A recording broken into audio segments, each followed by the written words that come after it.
All right, we are back. AltMed podcast series, episode 7.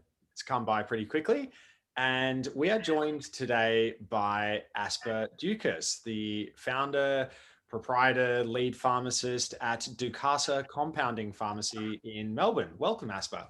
Thank you. Thanks for having me. I'm very excited to be here. Always a pleasure having you on. You're one of our favorites in the cannabis community. Oh, shucks. Thanks. Yeah. Slightly offended that I got invited episode 7, but we can talk about that later. It was only because you were so busy doing all your cannabis scripts. Oh, yeah. Whatever. Which, by the way, we have to mention that people need to like and subscribe to this channel if they want to see more in the future. It's really important these days. You got to say that stuff with this. Yeah, you don't have, sorry, for those people who don't like it, you don't have to like and subscribe if you're not a fan. But we would like. How are they supposed to like the video? I think on YouTube, you just give a thumbs up. Yeah, thumbs up. Okay. Little subscribe, click that thing, and then people get around it. Yeah, it's great. How many subscribers do you have? Oh, at least like 3. Yeah. Mom, Dad. We're gonna ask you to do it straight after the podcast. Yeah, Aspa, will you be our lucky 4th subscriber? And you can watch yourself. I'll do it. Thank you. All right, well, we better dive in. Do you just want to maybe give a bit of background about your pharmacy and your journey working with medicinal cannabis? Yeah, sure. So basically, I'm the head pharmacist here at Dukasa Compounding Pharmacy. We've been open for about 8 years now. So we started off really only specialising in compounding scripts, but slowly over the last few years, we've started to specialise in cannabis. So that has... we do compounded cannabis and we do commercially available cannabis. So that's become our specialty over the last 2 years. But we compound many, many different scripts. So we work in the field of dermatology, pediatrics, everything. So cannabis is just kind of one leg that we're doing at the moment, but it's definitely blown up over the last 6 to 12 months. Awesome. And just quickly for the people at home, I'm going to take over from you. Quickly for the people at home, we'd love to get a little bit of a breakdown from your perspective as the informed part here. The difference between maybe a compounded product and a finished good, just in a very general sense. That was my question too, Mitch. Yeah, okay. Well, you want me to explain that? Yes, please, Aspa. Yes. Okay, cool. So basically, most medicines that you'll find that you've probably ever been prescribed are generally commercially available products. So what that means, it's mass manufactured in a manufacturing facility. There is a small need to compound certain products that are either not commercially available or they are commercially available but they're not appropriate for the patient. For example, if they have an allergy or they can't swallow a capsule and it needs to go into a liquid. So a compounded medication is made. So I don't know if you can see our lab. Can you kind of see a little? Yeah, take us there. Yeah. Should I take you around? Yeah, definitely. Let's do it. Let's do it. It's a state-of-the-art lab. Yeah. Yeah, it is. So basically, all of our compounded items are made here in our lab. Amazing. Ooh, shiny. So we generally only use TGA-approved ingredients where we can. So this is our milkshake maker where we make creams. This is how we weigh creams. Yeah, we've got like heat mixer, which we use for cannabis, scales, fume cupboard. And yeah, that's pretty much it. So we hand make medicines here in the lab.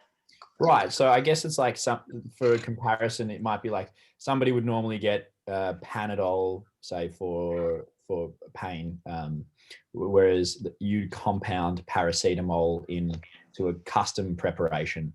That's like the perfect example. So right. If you have, if you have a child and you want to give them Panadol liquid and they're allergic to the cherry flavor, sorry, can you see me? Yep, we're back. Yeah. So if that child was allergic to, let's say, the flavor, then we could compound it for them with a different flavor that wasn't commercially available. Right. If you're taking a capsule that has lactose in it, because lactose is a general filler used for capsules, then we could make it for you as a lactose-free capsule. Right. So the regulations, I love when I say regulations, Andrew, your eyes like literally. Yeah. Lawyer background. So the regulations specifically state if an item is commercially available, you have to legally buy that product. Yeah. If it's not available, you can make it, or if there's a clinical reason to not use the commercially available product, that's when you can compound it. Yeah. And surprisingly, I mean, there's actually quite a huge need for compounded items. So, you know, big pharma companies will only mass manufacture certain items. They definitely don't make everything. And is it like every single one of those sort of commercially available products, at least at the prescription level, like the general assumption is that there's clinical trials that support those products where that particular dosage of that commercially available product is the dosage that went through the trial, right? So in a way, it's, you know, it's fixed in terms of it's like safer per se. Yeah. And so I think the sort of that realm of bespoke, custom, tailored medicine is really interesting. I actually, as you were describing it, I started to think, have you ever made a product and it's been such a hit with whoever you were, you know, making it for, that you thought, maybe I should do a commercial run of this? Pharmaceutical company. Totally. You'd be surprised how many clinical needs there are that are actually not met by big companies. So, yeah, I think it's pretty amazing because people come in and crying because their child won't swallow something, or their older grandparent can't swallow their medication, and we'll crush it up and make it for them in a liquid. So, yeah, it's pretty rewarding, but it's definitely preferred to have the commercial preparation as first line, because they've done the safety data, they've done the clinical trials. We generally won't just make anything that we kind of concoct in our heads. Like it's based on medical literature and stuff that's already available in the literature, and then we'll base it off that. Yeah. So when talking about cannabis, I guess, then what kind of is the need? Because I guess there would be some pediatric kind of requirements in the cannabis field as well, but I expect that there would be other reasons. Maybe the first thing that comes to mind is maybe the, you know, cannabis being such a niche realm at the moment. You might not have the full range of kind of cannabinoids or ratios or percentages. So I imagine that might be one of the things. What are some of the reasons that you would need compounded cannabis as opposed to, you know, something that's already commercially available? Yeah, good question, Mitch. I don't think we've ever really spoken about what kind of things we compound. I don't think I've actually told you guys. Probably the main one that we see in practice a lot is a lot of commercially available cannabis products, so the ones that are mass manufactured, are suspended in MCT oil. A lot of people have coconut allergies. So the reason why we started compounding is doctors were calling us and saying, hey, I can't give any of my patients any of these products. Can you make it for me in almond oil or sesame oil or olive oil? And we make it for them. So we mimic the exact same active, the exact same strength, but we will remove the base of MCT oil and put it in a different base. Oh, right. So what would you say is kind of generally the best received excipient or olive oil? Carrier oil. You mean carrier base? Yeah. Yeah, olive oil. I find that nut oils people have allergies to, coconut oils people have allergies to, but I've never had anyone react to olive oil. Yeah. So yeah, it's pretty amazing because, I mean, if you're a patient and you're in pain and you really want to be on a CBD oil because you know you respond really well, and then you've got to stop taking it because you can't tolerate any of the commercially available preparations. So why would you say people or companies are using MCT oil en masse? It's got a low allergenic profile in general, which means that most people are probably not going to be allergic to it. Mm-hmm. But these days, you know, we've seen increase in a lot of food intolerances in our society. So it just happens. I would also say it's probably not overly expensive. It's well tolerated. It doesn't cause any gastric irritation or diarrhea or anything like that. It's generally very, very well tolerated. And the other thing with MCT oil, have you had MCT oil before? I have. It's completely tasteless. Like doesn't taste like anything. Completely colorless. So it's really, really palatable. Yeah. Gotcha. Whereas imagine taking like 2 mils of olive oil, you know, it may not taste as good. Unless it's maybe Greek olive oil, that'd be quite Yeah. I wish we could use Greek olive oil. So in terms of, right, so you've got all these different preparations you're preparing, you're making custom orders. So I'm guessing you speak to patients all the time, right? Because you're basically doing all this. What are some of the most common things that patients ask? Sorry, say that again. What are some of the most common things that patients are asking you when they call you up, you know, in the cannabis field? Like, you're having so many interactions right at the front line. We're just curious, the kinds of things that people, like, what are the main things people are wanting answers to about, you know, for compounded, for finished goods? I'm just trying to help people understand what are the major kind of pain points for people, or like demystifying what they might not know. So you mean like what questions are they asking? Yeah, I'm really curious from the pharmacist perspective. What are the things that you get asked most when people are getting their scripts, or, you know, because I think generally people want to know the main kind of things, the answers to the main questions. It's good information. It's funny. People are still quite agnostic about cannabis. So there's a lot of patients don't even know that it's legalized. So we still get questions about, can I get this prescribed? Is it legal? That's probably one of the most commonly asked questions we get. So I feel like there's still this negative stigma and sitting around cannabis. So we're kind of still trying to battle that out, and we're trying to get rid of that like taboo feeling with cannabis. So we're trying to create open conversation about that. So we generally talk about access to it. That's a really, really big question. Once we refer them to a doctor or a clinic or wherever they go, then some of the biggest questions are the different types of cannabis. So, you know, like the flower or the oil or the capsules or whatever there is. And then probably the third most commonly asked question is pricing. I don't know if that's your experience as well, but as soon as they know how good it is and how well they respond, there's this like a little bit of a battle with pricing, because I mean it can be expensive. Yeah, so definitely. that's definitely a rate limiting step there. Yeah, access and question price. about pricing to jump in, but I was also just thinking, as you said that, I like it's the question of legality is something that surprisingly, despite the fact that we're coming up to nearly 5 years since it was legalized in Victoria, people are still asking the question. I wonder if you could perhaps move your manufacturing lab so that it faces the street, so you could set it up so that people walk past and they see a bit of an exposure therapy situation. But anyway, people love that. Actually, when they get it made, they'll come in and they're like, oh, you know, this is actually a really reputable place. And we're like, yeah, we're not making it back of our house. Past Subway and you can see the sandwich artists doing their thing. I think we need some of that with you. I'm sure the Victorian Pharmacy Board would love that. Yeah, I'm sure they would. We have a fully glass lab, so all patients can see what we're doing when they walk in. Excellent.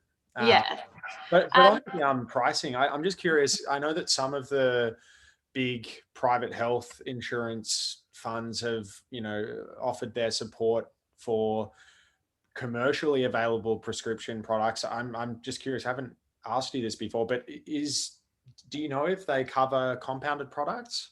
Good question, Andrew. Firing on all cylinders. Okay, so it depends with which health insurer you're with, But in general, compounded items, regardless of whatever the active, whether it's cannabis or not, yes, they definitely can get covered. So we have patients tell us they can get rebates of like 80%, things like that. But a lot of pharmacies don't actually articulate that to their patients. So we have patients that have been on cannabis for 6 or 12 months, and they come in and we say, make sure you try and claim this on your private health, and they're like, I had no idea. Exactly. And it doesn't surprise me because having seen the way that it operates with commercial products, I think the general category that it falls under is non-PBS. So as long as you've got in your policy, if you're covered, an amount set aside for non-PBS medicine, then that does potentially include compounded, is what I'm sort of gathering from what you're saying. So yeah, it's definitely, I know that price is a big thing. We had Stephen and G from CBD Reviews on a prior episode, and when we only had 2 subscribers, we've grown quite a lot since then. But basically, Steve was sort of, we had a chat just generally about pricing, and it can be for some people, $300 a month seems crazy, and it is for most people's budgets. But if you can get your health insurer to chip in and maybe cover 50% of that, suddenly it becomes a much better option, particularly if you're really responding well to the medicine.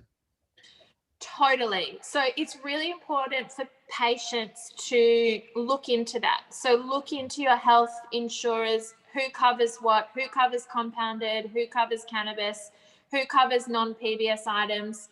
Then on top of that, if they say they cover non-PBS items, quite often some companies will have like an exclusive list of which non-PBS items they'll cover. Yeah. So people will switch providers, and then they'll say, yeah, we cover non-PBS, and then they go to get the refund and there's like 10 items on that list. Yeah. Whereas then you have other companies that don't have an exhaustive list of what you can claim. Yeah. So I think that's a really, really good point. The other point to make on pricing, and I feel awful focusing on this, but it is a really big request that is just, there's so much focus on it from the patient's perspective.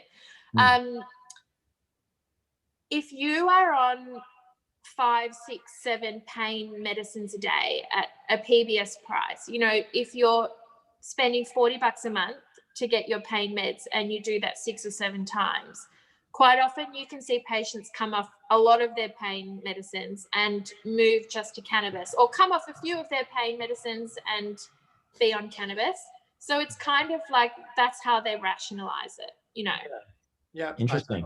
So you sort of sub one out, and it could be that cannabis for some people, might actually play the role of, say, a handful of medicines that they're currently taking that are PBS funded. It's interesting. Yeah. And yeah, Mitchie. No, you go. I was going to say that I'd love to break the idea of patients think they pick up a 300 bottle from their pharmacy and the pharmacy is making this ginormous fat markup on cannabis, and it's not the case. The actual cost to the manufacturer is really big, and then when we buy it from the wholesaler, it's a very, very, very high cost item. So there's only a small dispensing fee on there for the pharmacist. So a lot of people think that pharmacies are kind of trying to bleed their patients dry, but it's not the case. It actually is a very, very high cost item. Yeah. Yeah. And it's out of curiosity. Yeah. So I was going to say, do you see much, what's the price differential, if any, between kind of finished goods and compounded goods, or are they kind of similar? We try to keep it similar. So our rule of thumb in the pharmacy, whether it's cannabis or not, is we try to keep in line with commercially available products pricing. Yeah.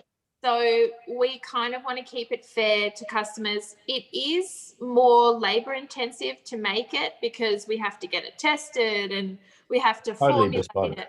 Yeah. Yeah, it's bespoke. It takes a really long time to make one bottle of oil versus just buying it and dispensing it. So in general, I would say the price is similar. Sometimes it can be cheaper and sometimes it can be more expensive, but in general, I would say probably similar.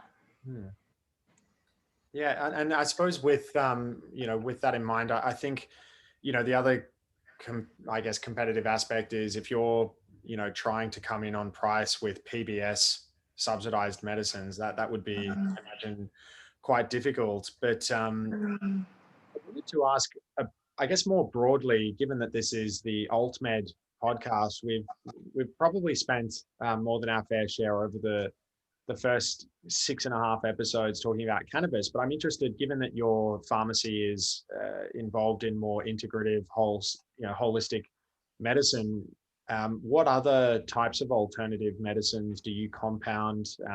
What type of patients do you see that are interested in those products? Yeah.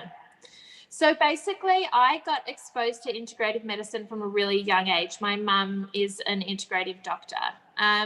So I've always kind of had a special interest in it. So when we opened the pharmacy, we kind of specialized in hormones. We do a lot of bioidentical hormones. A lot of hormones are not commercially available, especially at tailored doses that people need. We specialize in a lot of dermatology products. So we do a lot of anti-aging and skincare and, eczema, psoriasis, all that kind of stuff. I'd probably say they're the two major things that we do. We do a lot of gastro medicine. But yeah, I'd say anti-aging, hormones, skin. They're probably the major ones, major fields. In terms of some of the other emerging, how do we put it, drugs in that kind of natural field. So a lot of people talk about cannabis as kind of one of them, but also psilocybin and MDMA in terms of psychedelics. Have you heard much from patients asking about that kind of MAPS? No, there's not really a patient interest in that at the moment. I would say the biggest patient interest right now is definitely cannabis. So we get asked all day, every day questions. Can I buy it over the counter? Is this available? Does it work for this? Blah, blah, blah. It's kind of blowing up at the moment. I will say PEA. Have you guys heard of that? I'm not familiar. It's, well, why would you be? You're not a pharmacist, but it's also a naturally occurring plant-derived scripted pain medicine. Okay. So we do get asked about that quite a bit. I would say, yeah, just that really. But no, cannabis is definitely the biggest interest so far. PEA. We'll have to look into that, Mitch. Maybe get a blog piece up on AltMed. It's got a really long name, and I'm embarrassed to admit I don't even know what it is. It's like palmitoyl, ethanol, aminos.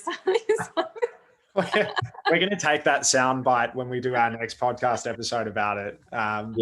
When we're introducing it, but no, all right, we'll definitely look into that. So it's naturally occurring in plants, and it's an analgesic, is it? It's used to reduce pain. It apparently has more of a regenerative function, much like cannabis does, rather than actually just numbing the pain. So that's why it's quite popular amongst the specialists. Interesting.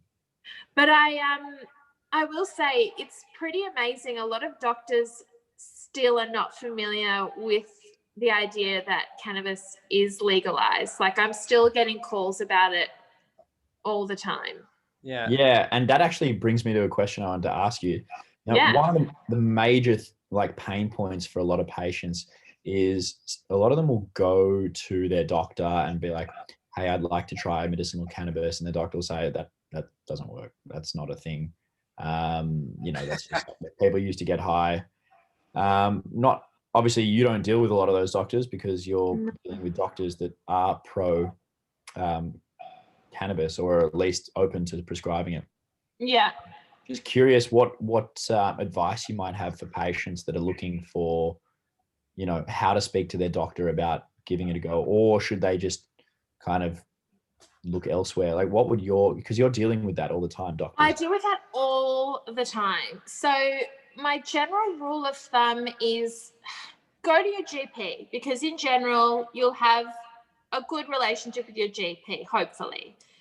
If it looks like your GP is not comfortable or doesn't really know much about it, my immediate recommendation is don't see that doctor for cannabis. See them for everything else. And then I'll recommend them to a clinic that just specializes in cannabis. because the GPs can legally prescribe it, but a lot of them have not been trained in it. They don't have the knowledge. They don't have the confidence. You know, they'll try a product, it doesn't work, and then they're like, no, leave it. Whereas the cannabis clinics are so confident, and they'll keep trying with you and they'll keep working with you. And the thing that I love about them is, instead of keeping it like hush hush on the side, like, oh, I see my GP for this and my, you know, cannabis doctor for this, they'll liaise with each other.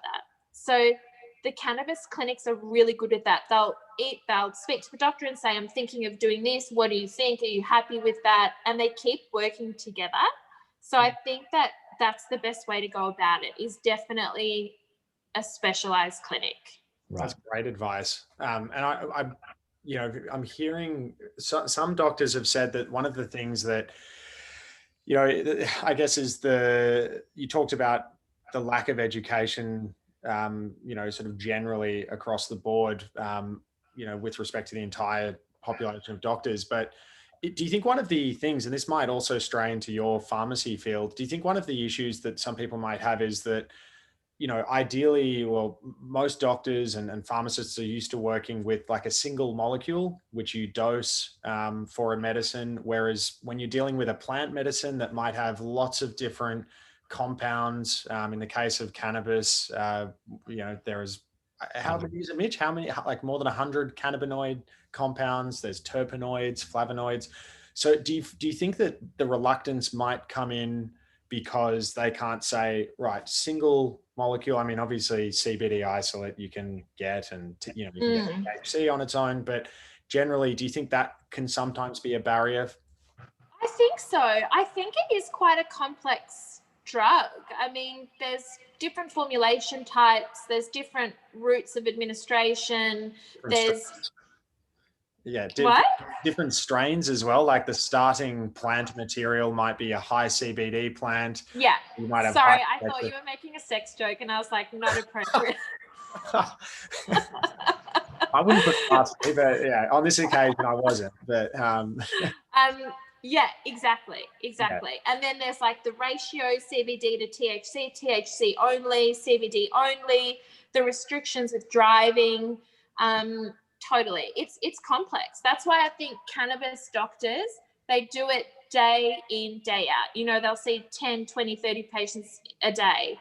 And that's what they live and breathe. But your GP might see like one script a week or one patient a week, and they don't have that confidence that the cannabis doctors have, which is fair enough. I mean, if I was dispensing one cannabis script a day, I'd be like, oh, I don't know much about this. I need to learn more about it. Can I do that? Can I not do that?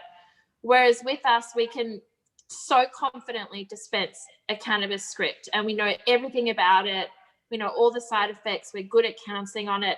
So I think you need to, as well as finding a specialized cannabis doctor, you need a specialized cannabis pharmacy as well. Yeah. Because if your pharmacist is not counseling you properly on it, you can react poorly, and it will deter you for life. And you'll be like, no, that didn't work for me. I hated it. I'm not doing that again. And I've seen that quite a bit. Yeah. Interesting. Yeah. I mean, sorry, I was just thinking as well, you know, if we're in this situation where, and I couldn't agree more, you know, you would want patients to be dealing with a specialist. I mean, we're even years further behind in the realm that Mitch touched on with, you know, psilocybin and MDMA. I know there've been clinical trials purportedly run at Rainbow Serpent Music Festival. That's not happening anytime soon. I don't know about the quality of the data, but no, I think, you know, even when, you know, if we get to a situation where those types of alternative medicines come to the fore, I think, again, you'll also need to have specialists that you're dealing with for those. Yeah. Totally. So I quite often have patients that come in, and I see them on a huge array of pain meds, and I'm like, look, have you ever looked into cannabis? Is it something you're interested in? Have you spoken to your doctor about it? And they're like, oh yeah, my GP gave me something once, and I took 1 ml and I vomited and I felt sick and I was dizzy, and I'm not doing that ever again. Yeah. And you go back and you're like, well, you should have start low, go slow. You should have taken 0.05 mil and then 0.1 mil and then slowly increase. And they're like, oh, wow. So then we'll reintroduce the drug and they're like coming kissing us because they're so happy. Yeah. So it's really important to shape a positive experience. I think that's just the THC talking, I think. True. I mean, I don't mind a cuddle, so I don't care. But I think it's really important to have a positive experience with it and give it a good red hot crack. Is you have to go to a specialist, otherwise you're just not going to get a good response. So when you're talking about people that are trying it, we've talked about obviously pain here as a major one. What are some of the major indications that people come in and are finding it could help with, or is helping with anecdotally or otherwise? Good question. So I would say 90% of the time it's pain and mental health. So anxiety, depression, and chronic pain conditions. Okay. Very small amount is epilepsy or migraines or something like that, but definitely pain, anxiety, and depression. That's what we see day in, day out. What about sleep? Oh, sorry, sleep. Yeah. So you get people who have got very bad insomnia, who have tried everything under the sun, and they respond really well to it. Yeah, so sleep is really, really common. Not as common as pain, but definitely there. How late is the pharmacy open? Just out of interest for all those people out there that might be affected with insomnia. What, for them to come in for a dose? Yeah. Are you open at sort of middle of the night? No, not quite. I probably will be here working, but we're not open. I had a question just about I think one thing we try to stress is that we're not here to tell people this will necessarily work for you. It's a very individual matter. You should always seek advice from your healthcare professional. But what are some of have you had any patients who have given you some really helpful feedback around, I guess, their experiences, what worked, what might not have worked? Adverse events, stuff like that. Yeah. To be honest, I wouldn't say because we dispense all sorts of medicines, and I do see patients calling. There's certain drugs that we do get a lot of, hey, I'm feeling this and I got this side effect and what do I do? It sits with certain drugs and you see it quite repetitively. I wouldn't say that that's the case with cannabis. I know that there's listed common and uncommon side effects, but I can't say we get an overwhelming number of calls of people being like, hey, this happened or that happened. You get the odd patient that will say, ugh, I tried it and it didn't really work. But I rarely have anyone that said like, oh, I was euphoric or I was dizzy or I was nauseous. And that is the complete and honest truth. We just don't see that many complaints. Yeah. And we follow them up at the 1 week mark and the 4 week mark to see how they're going. And I wouldn't say not much. Some people get a bit of nausea, or if they've got THC, they'll say they feel a little bit more anxious than normal. But other than that, no, not really that bad. Yeah, and I mean CBD has a lower safety, sort of risk profile, I suppose. It's but it's that's interesting, because I know that hearing you say that, it just goes to show that it's not just the GP that's part of the monitoring to see if a medicine is working for a given patient. You obviously, when you see them and you follow up with them, it's really good to hear. Yeah, that's not typical though. I think it's because we're a specialized cannabis pharmacy that we know they need to be followed up. Yeah. But yeah, it's definitely good when pharmacies do that as well. I mean, the doctor should be doing it as well anyway. Excellent.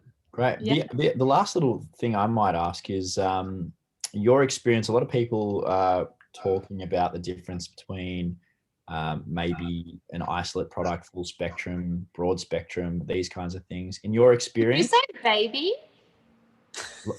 Baby. Did you say baby isolate? No, people are talking about CBD.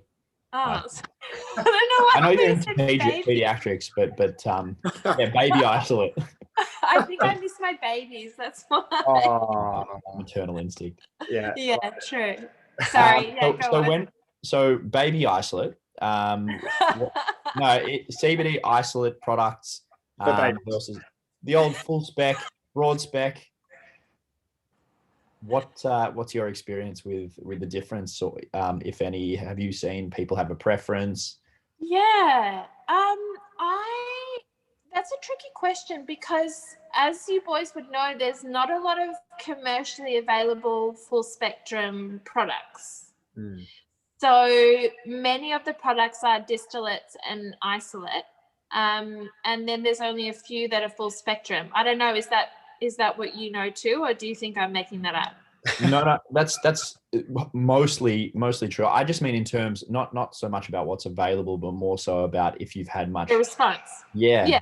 But the thing is, 95% of patients are on the isolate or the distillate, so it's really hard to say who responds. Yeah. What's the difference response like, because you're obviously going to get way more feedback from isolate patients rather than full spectrum patients. I will say that people respond incredibly well to distillate and isolate. They don't really have many complaints. And then for the people that haven't responded well to that and they move to a full spectrum product, they say that it's a world of difference. So that's the feedback there. Okay, that's good. But yeah, definitely. Yeah, awesome. That makes complete sense to me. I think that, the market at the moment is definitely heavily weighted towards the distillate and isolate. And I think a lot of doctors are more comfortable with that as well. Yeah, but why is that? I don't know. We need to look into that. Why are companies not really doing full spectrum? Full spectrum, there's a number of reasons. It's from what we understand. So it's like that you've got, for one, it's harder to get a S4 product that's full spectrum. It's a broad spectrum because usually it has other cannabinoids, which means that it falls outside of the 98% CBD. Which is, so a lot of doctors feel a lot more comfortable as far as we're concerned. And I'm sure you've seen this with an S4 product than an S8, just kind of based off the fact of the different scheduling. For one, less work to do. They feel safer. And on the other side, it comes down to, how they're producing their product. So, when you start looking at full spectrum, you start looking at a lot more about the plant that you got it from. So a lot more about the genetics, a lot more about what makes that strain. If they're growing an Afghanistan, a strain from Afghanistan versus one from India versus one from Mexico versus one from Thailand, they all have different profiles. And so you're getting different and it's hard for the doctor to know, at least with an isolate or a distillate, they can say, all right, well, I can dose a certain amount of this product, and I will know that if there is a response to it, it's directly linked to the efficacy of that compound. Whereas when you're dealing with a full spectrum, you might have minor cannabinoids in there like CBG, CBN, CBC, and there's information on AltMed about this, but what's referred to as the entourage effect, and the way that there is a synergy between all of those cannabinoid compounds. It's probably harder for the doctor to know exactly, what is the patient responding to there. But it's good. I don't think that influences the supply, though. I think it's just easier to isolate the CBD and then create products from that in a purely. It's also cheaper, to my knowledge. Is that your experience as well? Yeah, because it doesn't matter what genetics or where it comes from. You just isolate the CBD, distill it, and it's also, as a result of all that isolation, it becomes more sterile. So you've got those two factors that play quite a role in that. Yeah, it's funny. The patients that really know their cannabis, I don't know if I'm allowed to say this, but patients would have been on. Some patients have been on like black market product. You know what I mean? Yeah, you can talk about it. That's fine. We talk about the black market all the time. It's a part of the industry. It's a practical reality. Yeah. So those very well-versed users will often know, like, I can't believe how much they know. They know more than the pharmacist. They know CBD, THC, entourage effect. They know everything. So quite often that subset of patients, which is a few, they will specifically ask for full spectrum. Yeah. And they're the ones that sort of stand at the glass and watch you guys making their medicine, give you directions and that sort of thing. No, not really, actually. They're waiting out the back for the delivery to come in so they can see it. So yeah, it's interesting that there's sometimes very specific requests for full spectrum, but we don't have a lot of options for it. I've actually got one more last question. Is this your third last question? I don't want it to be the last question, but can I put myself on pause for a moment because I just need to plug in my charger? Yeah. Okay, we don't want to lose you. Do that. You guys keep talking. All right, we can talk about some regulations or some other stuff a little bit. Yeah, do it, Andrew. Speak about New South Wales versus Victoria. That's what people want to know. People want to know about the pharmacy board regulations.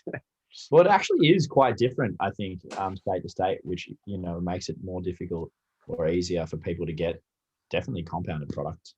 Well, I think where this will become a little bit more relevant for, the everyday consumer who might be interested in cannabis is, we're starting to see the beginning or the emergence of dispensaries, but not the kind that you see in America where you can buy recreational products. These are pharmacies that are branded as sort of dispensaries, and they may have doctors on site so that someone can, in theory, come in off the street, or rather in practice in some cases.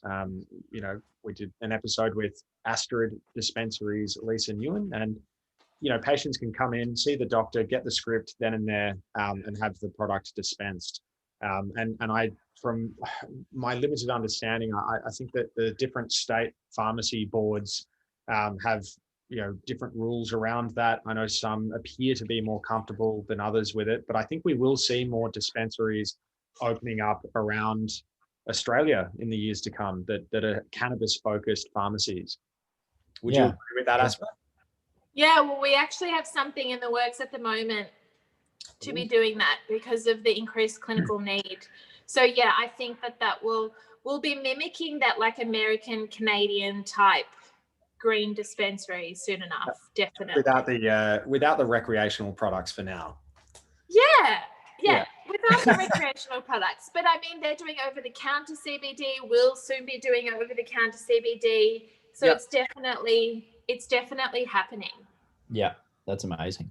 So the question I was going to ask was just about the ease in terms of dispensing. Now these days, you can literally have a telehealth conference and then have it, as I understand, delivered to your house by you. So if people don't even need to come in, they can just get it anywhere in Australia, essentially. And can you walk us through a little bit just about that process? Yeah, definitely. So I think what was interesting is when cannabis started becoming more popular is kind of when COVID hit. Did you guys feel that as well?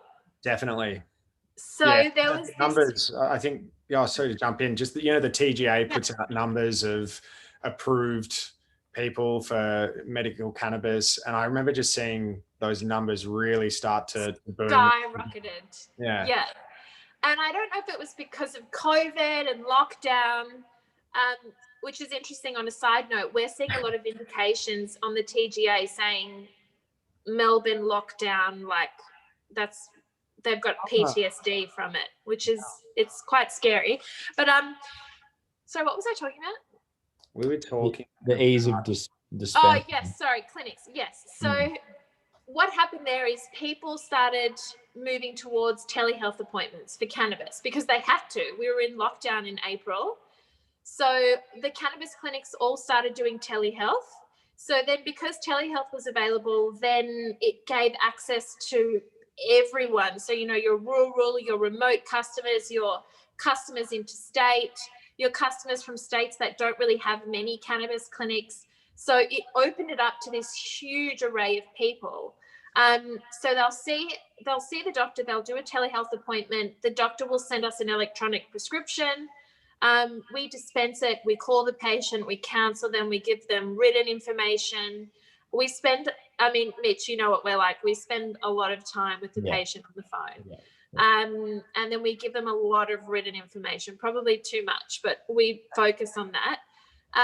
And we post it to them. So the regulations around that is it has to be posted very responsibly. So it's got to be tracked. It's got to be express. It should be signature on delivery. No transparent envelopes, you know, it's got to actually, you can't see the product, hopefully, in the envelope. Yeah, oh, for sure. Yeah.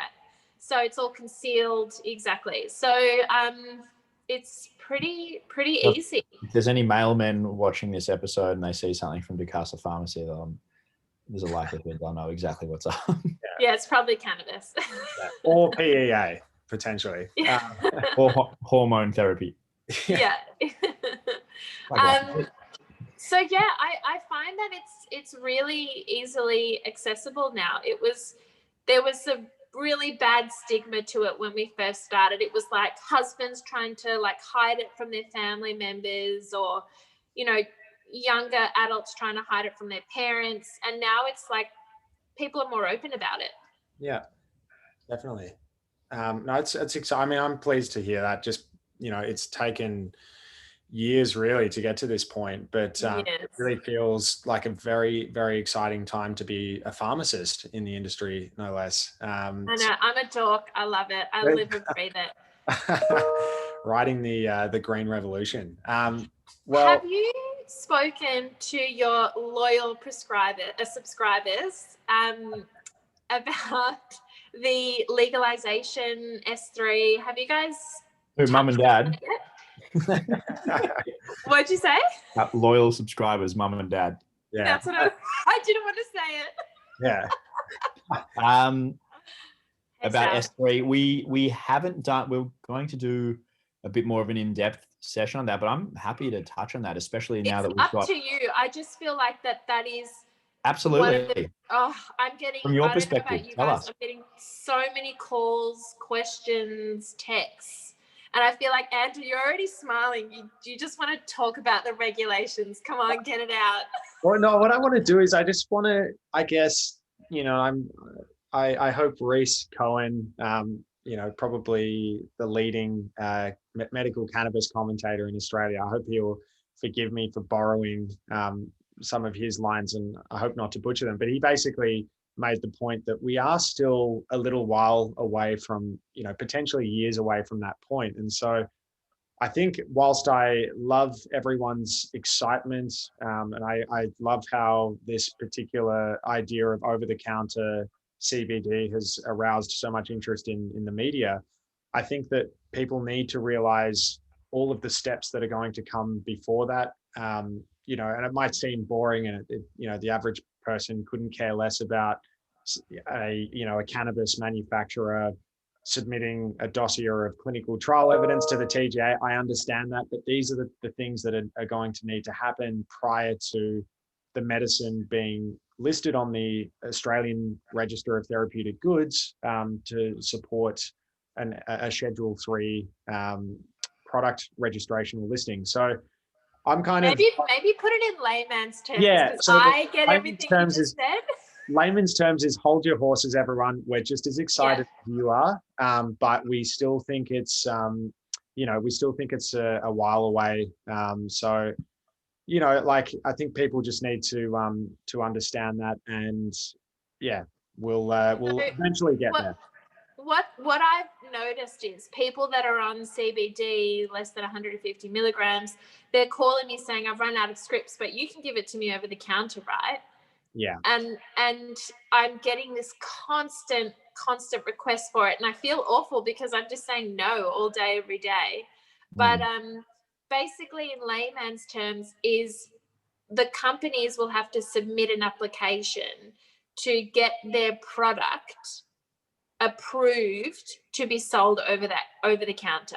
Yeah. So their product can currently exist as a prescription product, but to get it approved as an over-the-counter product is a whole nother ball game. So there isn't a single company to be able to get through that process yet.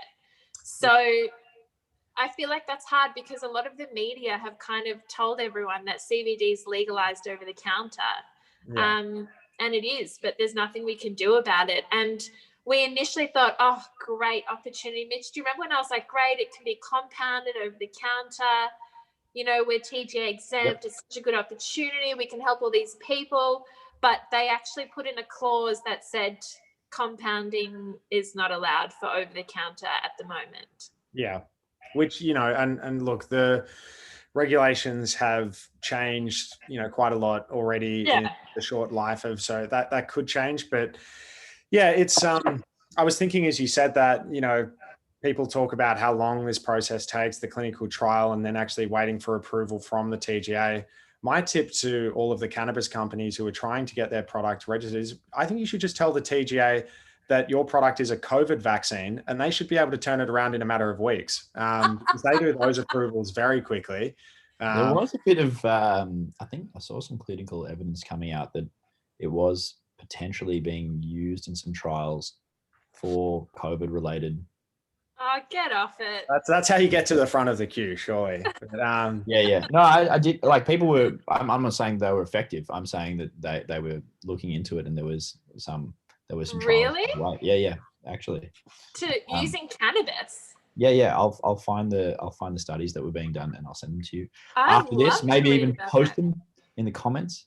But yeah, I did actually read about that. So you're suggesting that, you know, in areas that have been ravaged by COVID, should they be handing out CBD vapes, or is that what? Well, there's definitely a guy in Perth that thinks that's the case. If we read about that recently. Who's the guy in Perth? He got slapped with a big fine from the TGA for saying it's going to cure just about everything. Really? Yeah. How do I not know about this? Black market. What a naughty boy. That's not good. Yeah, it's not good at all. It's not what we want. But though I dare say that the fine he paid was humble compared to what he might have. What he's earning? Who knows? But it's you just can't go around doing that. I think there's more serious consequences that would be afoot if you continue that kind of behavior. And was he medical or like pharmacy, or was he more of a Pete Evans kind of guy? Just has no credentials whatsoever. I love how you go there, Andrew. You're happy to take it there. Mitch is the serious one. Yeah. Yeah, that's total role reversal. I know, that's so true. All right. Do you have credentials, Mitch, just in answering to that one? Sorry? You know if this guy in WA had, it wasn't a doctor, I presume? No, I don't believe so. I think he was just a guy selling weed. Pro-cannabis. Yeah. Well, Aspa, I'm, tipping, and I haven't consulted my lovely co-host, Michelle, but I think we would love to have another episode with you. I'm flattered. Yeah, absolutely. Like our parents are hanging out for it, actually. Yeah, hey Sal. Love you, miss you. So yeah, if we can just spring that on you right at the end, we would really like to have you back. I love that you had to ask me on live just to make sure I couldn't look like a horrible person and say no. Yeah, that's exactly. Well done, Andrew. I commend your effort. Thank you. And just so you know, Aspa, our 34 viewers of this video are going to see the ambush. So, there are 34 people listening. Yeah. It's not live. We'll probably hit 34 views maybe this time in 2022. So I'm pretty sure most of those views are just from me, your number one fan. You'll be watching like, how did I look? What was I saying? No, I'd love to. You guys know how much I love this field. I live and breathe it. It's my absolute specialty. It's what I do day in, day out. So yeah, I'd love to. And I especially think it's good to keep people educated on what's happening, because the regulations are changing, prices are changing, products are emerging. Like vapes, huge thing that we can start talking about. Flowers not commonly dispensed are prescribed. That's something that's really popular. There's so many things to talk about. Yeah, and I think about when we first sort of started talking to you like a year ago, how much has changed since then. So let's just keep the conversation happening. I remember when I first met you, I was like, I have no idea what these guys are talking about. Why? What the hell is CBD? I don't know. I don't care. I have no idea what this guy Mitch is talking about. We came in after hours, and I remember you sort of looking at like one of your colleagues, like, did you forget to lock the door, or like, how are these guys? What are they doing in my pharmacy? I'm pretty sure you came in like surprise visit and just sprung a meeting on me. Yeah, that's how we do it. How we do it. We don't. That's probably why you've relegated us to a Zoom podcast, and we can't just come. No, I'm just kidding. I know you had pizzas. No, we're in lockdown at the moment. Otherwise, I'd have you guys all here. Yeah. But yeah, that it's so amazing, Andrew, how much things have changed. I'd probably say you and Mitch are one of the reasons why we're doing it. We had just no exposure before. We love to hear that. Yeah. Oh, cheers. Our parents will love to hear that as well, by the way. A bit of a proud. Yeah. Probably have some other people you work with that might be very disappointed in that commentary, but yeah, we'll take it on board. What do you mean? No, I'm kidding. I know what you're saying. No. But it's true. It's true. Oh, well, thank you. We, as you know, we're very passionate about the space. We love chatting all things cannabis. We could do it for hours. In fact, we might have already done it for an hour. I'm not sure how long this has gone for, but that's very glad to hear that, and very happy to be a part of the journey that you've been on, because it's becoming quite prolific, especially in the Australian landscape. So, thank you very much. We'll keep it going. Oh, thank you. Thanks for having me. And I feel like I totally avoided your question.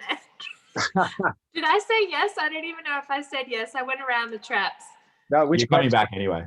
Which question? I mean, coming back on for another. Oh yeah. No, I just read yes to that. I hope you won't mind that. Get yes, Mitch? I don't know. I think Aspa said she'll come back when we actually have more than 11 subscribers is her next threshold. So right, time to start talking to my cousins and that sort of thing. Hit those buttons, I'll guys. Sign up a few uncles and aunties. I'm there, easy. A few that you've got. Next time we need to have it like pizza and hang out here and do it actually face to face. Yeah, can you compound some pizza for us? Not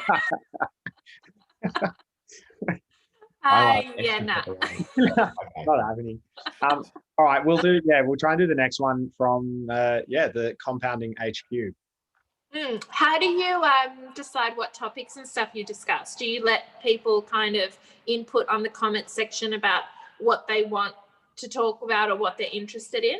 We pretty much, I feel like we just sort of piggyback off, all of the expert wisdom that you would have as our guest, and as long as we're asking the right questions, it makes the people watching think that we're on the same wavelength as you, even though you actually has all of the wisdom. So we really like that approach. We definitely take feedback, and we'd love feedback from anyone. So if people do want to actually leave comments about things to ask next time or in the future, we're very open to that and love to know what you guys want to know. So that's what I was going to suggest. Like if you, I mean, this is not my podcast, but they leave comments below. Love it. Love it. I love it. You've seen like 3 podcasts before, and you're like and subscribe down here. Yeah, that's it, guys. Yeah, so that's www.Dukasa. We're not at the editing point yet where we have like a little thing that comes up here and then a little screen and we'll get there. We'll get there. But it'd be really good if people give your feedback, comment, what do you want us to talk about? I mean, the boys, what do you want them to not talk about? And then they can source the appropriate professional to kind of answer those questions. Totally. And we'll also just up the profesh vibe as well. Like I think for the next one, if we're coming into your pharmacy, maybe we can get you sort of standing at the counter, ready to go in the lab coat, and we can be like, oh, hi, Aspa. Can we talk to you about compounded medical cannabis? And you'd be like, I'll be like, oh, what a surprise. My hair and makeup's perfectly done. Of course, I didn't expect you now. Of course, with Aspa, we're taking the whole post-podcast chat. How'd you go? How do you think that went? We've taken it now into the podcast for everyone to see. The only person that would happen with. Sorry. We're doing the debrief live. I love it. Yeah, live debrief. We'll talk for an hour after this anyway. Plus, it's too dry to just be serious the whole time. People absolutely. Want to, enjoy. Agree. I'm sure people want to hear a sex joke or two from you, Mitch. What? You're slandering my character. I would do no such thing. I'm not that type of individual. I'm the serious one. Andrew's the joking one. So I don't know what you're talking about. just tonight. Andrew, do your goggles trick for everyone before you leave. What goggles trick? What are you talking about? I'm not a dog. What? Yeah. Anyway, all right. We're all. I think we just lost a subscriber. We're delirious. Dad's lost out. all credibility. We lost a subscriber. Dad's out, so he's not having any of it anymore. But all right. No, always a pleasure to chat. You too. We'll do this again, and yeah, just thank you so much for your time.